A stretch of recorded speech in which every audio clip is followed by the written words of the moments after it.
ओम शांति। आज 21 फरवरी 2024 के बाबा के अनमोल मधुर महावाक्य सुनेंगे। आज की मुरली में बाबा कहे, तुम बच्चे सच्चे सच्चे पैगंबर हो और इसीलिए तुम्हें सबको पैगाम देना है। क्या पैगाम देंगे?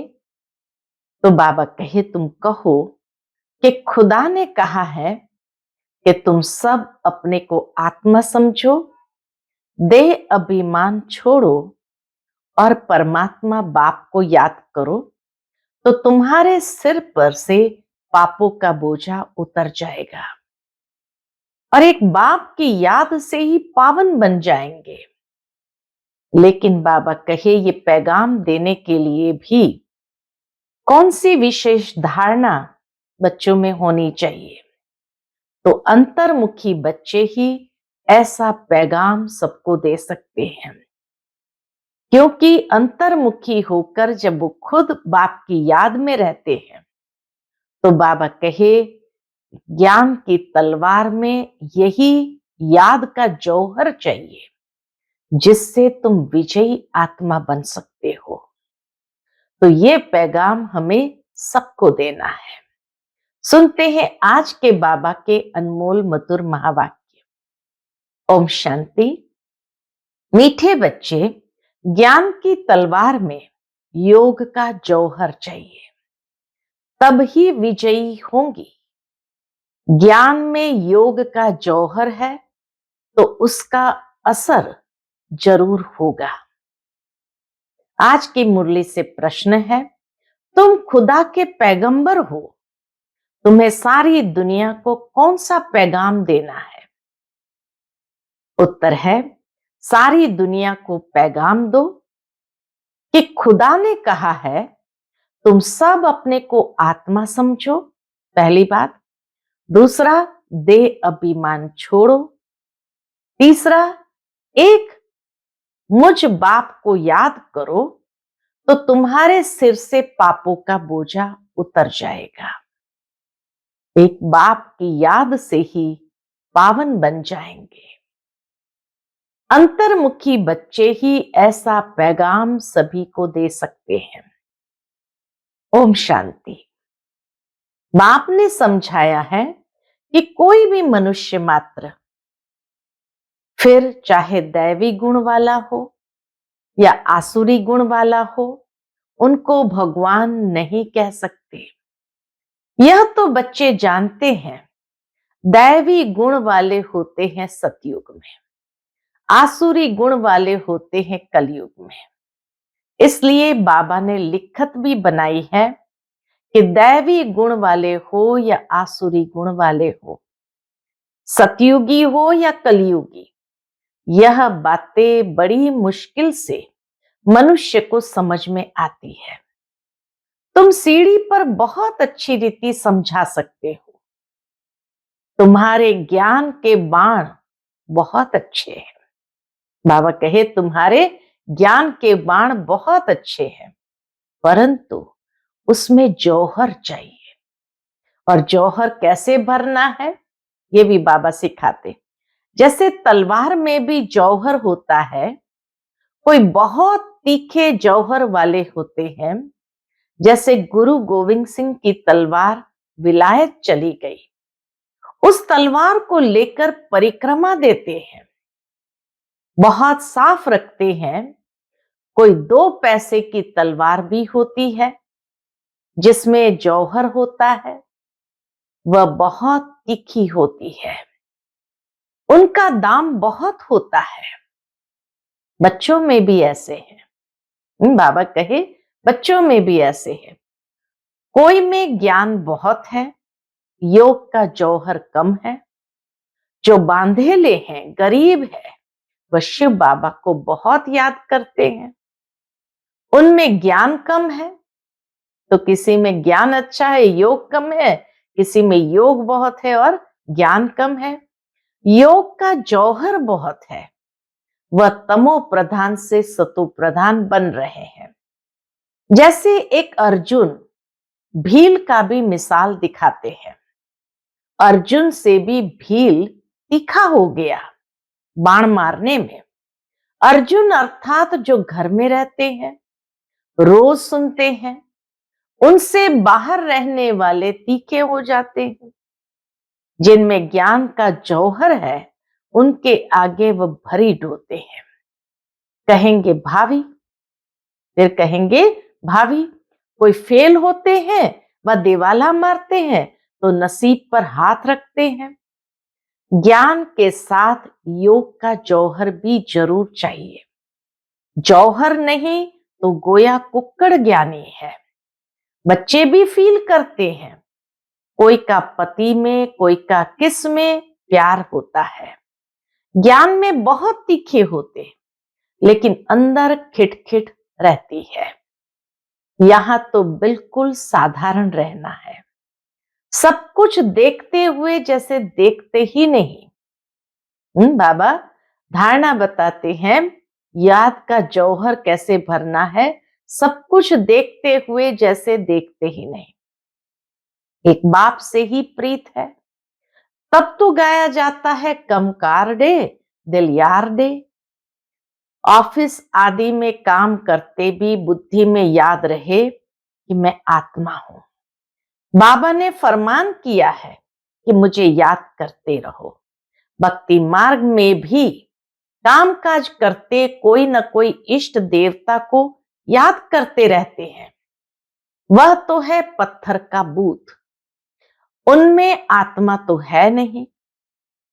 लक्ष्मी नारायण भी पूजे जाते हैं, वह भी पत्थर की मूर्ति है ना। बोलो इनकी आत्मा कहां है। अब तुम समझते हो जरूर कोई नाम रूप में है। अब तुम फिर योग बल से पावन देवता बन रहे हो। एम ऑब्जेक्ट भी है। दूसरी बात, बाप समझाते हैं, ज्ञान सागर और ज्ञान गंगाएं इस पुरुषोत्तम संगम युग पर ही होते हैं। तो पहली बात बाबा ने समझाई, योग बल से अपने आप को पावन बनाना, देवता बनाना। दूसरी बात बाप समझाते हैं, ज्ञान सागर और ज्ञान गंगाएं इस पुरुषोत्तम संगम युग पर ही होते हैं। बस एक ही समय पर होते हैं। ज्ञान सागर आते ही है कल्प के इस पुरुषोत्तम संगम युग पर। ज्ञान सागर है निराकार परम पिता परमात्मा शिव। उनको शरीर जरूर चाहिए जो बात भी कर सके, बाकी पानी की तो बात ही नहीं। यह तुमको ज्ञान मिलता है, बाबा कहे, यह तुमको ज्ञान मिलता ही है संगम युग पर। बाकी सबके पास है भक्ति। भक्ति मार्ग वाले गंगा के पानी को भी पूछते रहते हैं।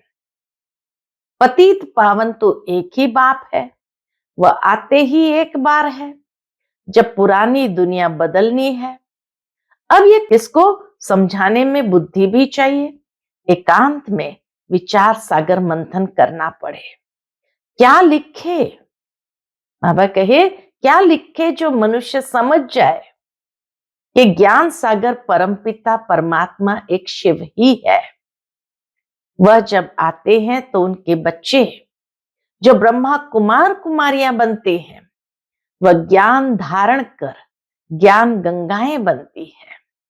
ज्ञान सागर बाप जब आते हैं तो उनसे ज्ञान धारण कर ज्ञान गंगाएं बनते हैं।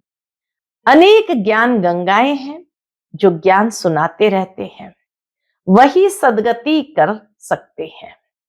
बाबा कहे, वही ज्ञान गंगाएं ज्ञान के आधार से सदगति कर सकते हैं। पानी में स्नान करने से पावन नहीं बन सकते। ज्ञान होता ही है संगम पर। यह समझाने की युक्ति चाहिए, बड़ा अंतर्मुख चाहिए। बाबा कहे, समझाने के लिए अंतर्मुख चाहिए। शरीर का भान छोड़ अपने को आत्मा समझना है। इस समय कहेंगे हम पुरुषार्थी है। याद करते करते जब पाप खत्म होंगे तब लड़ाई शुरू हो जाएगी। याद करते करते जब पाप खत्म होंगे तब लड़ाई शुरू होगी। जब तक सबको पैगाम मिल जाए, पैगाम अथवा मैसेज तो शिव बाबा ही देते हैं। खुदा को पैगंबर कहते हैं ना, तुम सबको ये पैगाम पहुंचाते हो कि अपने को आत्मा समझ परम पिता परमात्मा के साथ योग लगाओ। तो बाप प्रतिज्ञा करते हैं, क्या प्रतिज्ञा करते हैं? कि तुम्हारे जन्म जन्मांतर के पाप कट जाएंगे। ये तो बाप ब्रह्मा मुख से बैठ समझाते हैं। पानी की गंगा क्या समझाएंगी? बेहद का बाप बेहद के बच्चों को समझाते हैं। तुम सतयुग में कितने सुखी संपत्तिवान थे, अभी अभी क्या हो गया उनकी भेंट में? दुखी कंगाल बन पड़े हो। यह है बेहद की बात। बाकी ये चित्र आदि सब भक्ति मार्ग के हैं। ये भक्ति मार्ग की सामग्री भी बननी है। शास्त्र पढ़ना, पूजा करना, ये भक्ति है ना। मैं थोड़ी शास्त्र आदि पढ़ाता हूं, मैं तो तुम पतितों को पावन बनाने के लिए ज्ञान सुनाता हूं कि अपने को आत्मा समझो। अभी आत्मा और शरीर दोनों ही पतित है। अब बाप को याद करो तो तुम यह देवता बन जाएंगे। देह के सर्व पुराने संबंधियों से ममत्व मिट जाए। गाते भी है, आप आएंगे तो हम और कोई की नहीं सुनेंगे। एक आप से ही सब संबंध जोड़ेंगे और सब देहधारियों को भूल जाएंगे।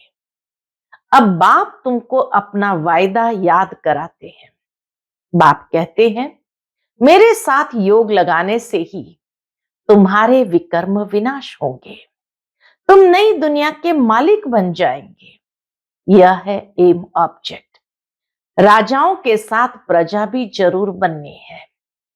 राजाओं को दास दासियां भी चाहिए। बाप सब बातें समझाते रहते हैं। अच्छी तरह योग में नहीं रहेंगे, दैवी गुण धारण नहीं करेंगे तो ऊंच पद कैसे पाएंगे? घर में कोई न कोई बात पर झगड़ा कलह होती है ना।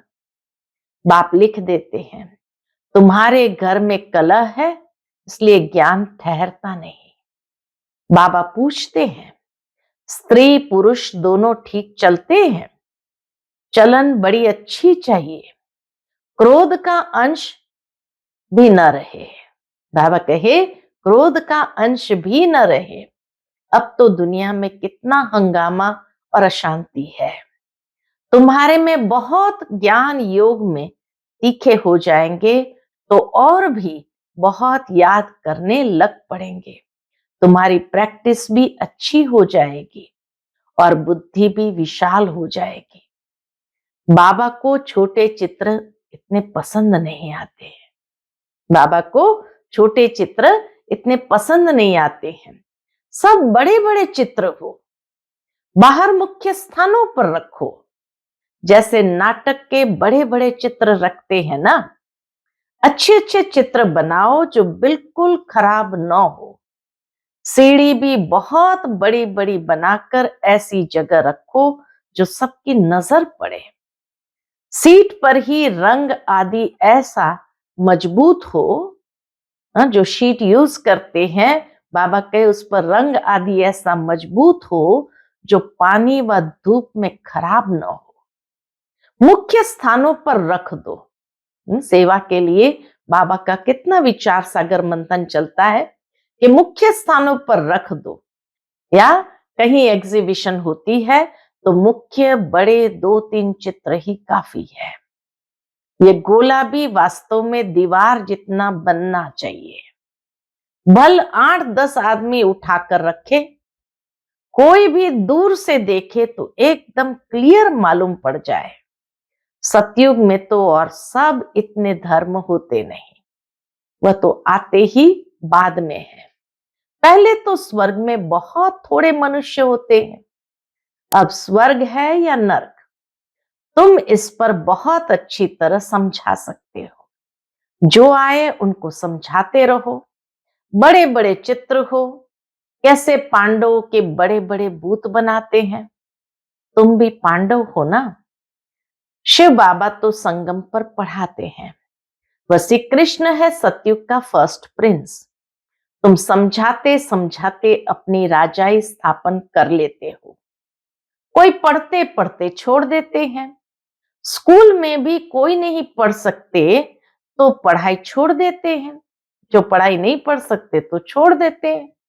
यहाँ भी बहुत है जिन्होंने पढ़ाई को छोड़ दिया है, फिर वह स्वर्ग में नहीं आएंगे क्या? तो बाबा क्या जवाब देते? मैं विश्व का मालिक, मेरे से कोई 2 अक्षर भी सुने तो भी स्वर्ग में जरूर आएंगे। आगे चलकर ढेर सुनेंगे। ये सारी राजधानी स्थापन होती है। कल्प पहले मिसल। बच्चे समझते हैं हमने अनेक बार राज्य लिया है फिर गंवाया है। हीरे जैसे थे फिर कौड़ी जैसे बने हैं।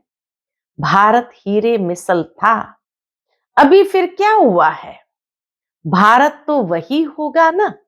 बाबा कहे भारत तो वही होगा ना। इस संगम को पुरुषोत्तम युग कहा जाता है। उत्तम से उत्तम पुरुष भी है, बाकी सब है कनिष्ठ। जो पूज्य थे वही फिर पुजारी बने हैं। 84 जन्म लेते हैं। ये शरीर भी खत्म हो गए, आत्मा भी तमो प्रधान हो गई। जब सतो प्रधान है तब तो पूछते ही नहीं है।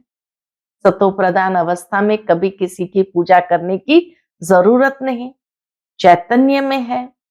अब तुम शिव बाबा को चैतन्य में याद करते हो, फिर पुजारी बनेंगे तो पत्थर को पूजेंगे। अब बाबा चैतन्य है ना, फिर उनकी ही पत्थर की मूर्ति बनाकर पूजते रहते हैं। रावण राज्य में भक्ति शुरू होती है। आत्माएं वही है, भिन्न भिन्न शरीर धारण करती आई है। नीचे गिरने से ही भक्ति शुरू होती है। बाबा फिर आकर ज्ञान देते हैं तो दिन शुरू हो जाता है। ब्राह्मण सो देवता बन जाते हैं। अब तो देवता नहीं कहेंगे। बाबा कहे अब तो देवता नहीं कहेंगे। ब्रह्मा तो सतयुग में होता नहीं। यहां ब्रह्मा तपस्या कर रहे हैं। मनुष्य है ना, शिव बाबा को शिव ही कहा जाता है। इनमें है तो भी शिव बाबा कहेंगे, दूसरा कोई नाम नहीं रखा जाता। इनमें शिव बाबा आते हैं, वह ज्ञान का सागर है।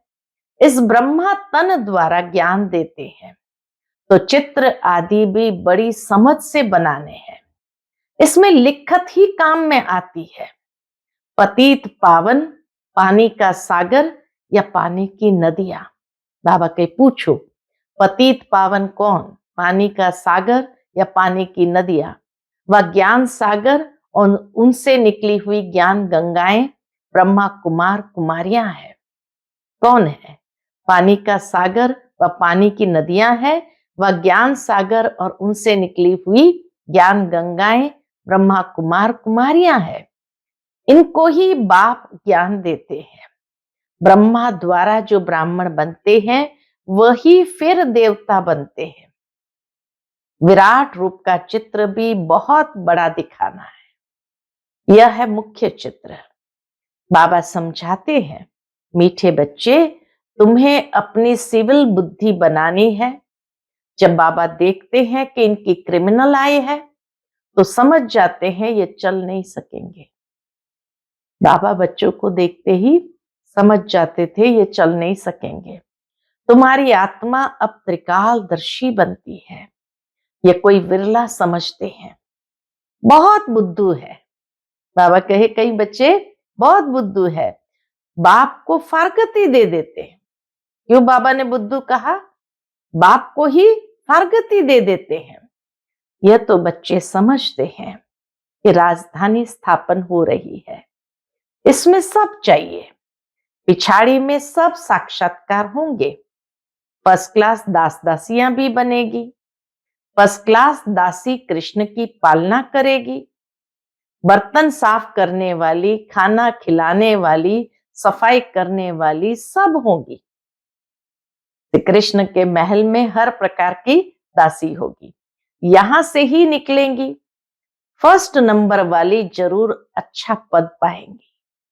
वह भासना आती है। बाबा को बच्चों से भासना आती है। ये बहुत अच्छी मुरली चलाते हैं, परंतु योग कम है।